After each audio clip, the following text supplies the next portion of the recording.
आणि ज्यानं मंदिराला ट्यूबलाइट दिला साहेब त्याने म्हणे हाँ हाँ उसको भेजे माई माय फाटकी दिवसभर रातभर पेरे हो दिवसभर कष्ट करे मला तो वेळ आठवते त्रास होते साहेब अंधश्रद्धेनं ते दिवसभर उपाशी तपाशी तो देव भलाही नाही मग तो देव ज्यानं पैसे दिले त्याला भलाय आम्ही गरीब लोक मग उभाऱ्या खाणीचे महिमाय शिव्या दे असे कसे देव आहेत म्हणे गरीबाला बोलावत नाहीत मोठ्या लोकांना बोलावतात मग मामाचं ते दूध ठेवा लागे ते तोंडानं उचले आणि मग ते उष्ट दूध प्याले देन पुऱ्या अंगाले निघूलाय अशी महिमा 15 देव आहे जवळ गेले. अरे बा.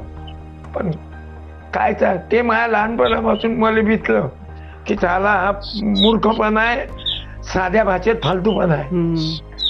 पण त्या परिस्थितीनं आणि माझी गरिबी इतकी साहेब त्या गरिबीनं मला 100% बनवलं.